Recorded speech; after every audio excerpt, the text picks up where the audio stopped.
Hi, everyone, and welcome once again to another Heart to Heart Talk. I'm John Kuert, the interim pastor at First Assembly in Newcastle, and thanks for stopping by once again, joining me for this brief devotional that we have available to you each and every day. You can stop by either the website, ncfirstassembly.com, or you can go on YouTube and just hit John Kuert, and there I am. All the devotionals that we have had and will have in the future are right there at your fingertips. So I hope and pray that these messages are uplifting to you, and I do appreciate each and every one of you watching, and I pray for you, even though I don't know you, but I know that there are many that have shared with me that they appreciate these messages, and even though they're brief, they're just a short thought or devotional thought. But nevertheless, sometimes it's just that little seed that can be a blessing in our hearts.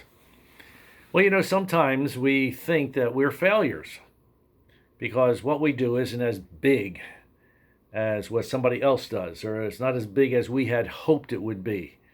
Or we don't have the worldly earmarks of success. But you know what? More important than how successful we have been is how faithful we are. I do believe that God really treasures faithfulness in our lives. Yes, He wants us to be successful. I do believe that. But if we are just faithful in what He has called us to do, and what He has called us to be, that is success in His eyes. Doesn't matter what the world thinks or whether we measure up to the standards of success in the world. If we are faithful, we may not know how successful we've been in this life, especially in our spiritual endeavors, until we get to heaven. And those whom we thought were great successes may not have been as successful as we thought they were.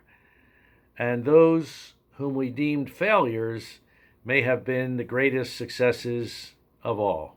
We just don't know. I think that after Jesus' crucifixion, some of the disciples thought that Jesus had failed. Or some of them, I think, thought that they had failed in not being able to defend Him or change the course of what had happened. And the two on the road to Emmaus summed it up well when they were joined by the risen Lord. Not knowing it was Him, they said, "We had thought that He was the Messiah who had come to rescue Israel."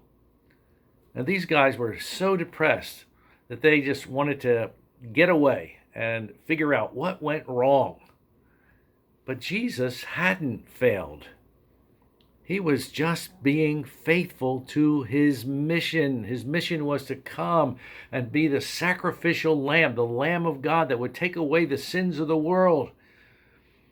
Yeah, He wasn't maybe successful in the eyes of all of the world, but He was successful in God's eyes because He was faithful to what He came to do, to His mission. What seemed to be the end was really a new beginning.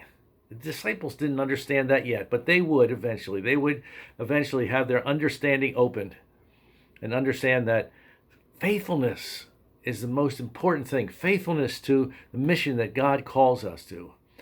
So I would say to you today, just be faithful in life to God's will for you, and you'll be a success in His eyes. That's what's most important, to be faithful to God and to just do what He wants you to do. Each of us, I think, have a specific role that God has intended for us. And we need to seek Him and find out what that is, and then do it. And do it faithfully. Everybody's different. Not everybody can be in the limelight. Not everybody can be the big star, have big name or whatever. But if we are just faithful to what God has called us to do and what he's called us to be, then we are a success. We are, in fact, a great success. Every one of us have different gifts, different abilities. God has given us spiritual gifts, and he's given us talents and abilities, and we need to sort out what those things are that can be best used for his glory, and then do them faithfully. I'm thankful for the example that Jesus set for us, going to the cross and dying for us and taking all of the suffering that he did in order to be faithful to the mission that he came to earth to do. So let's be faithful. Let's be faithful. Not worry about the success end of things. Let's just be faithful. And in the end, we'll hear God say, "Well done, thou good and faithful servant." That's the greatest thing the greatest words that we will hear when we get to heaven someday. Well done, good and faithful servant.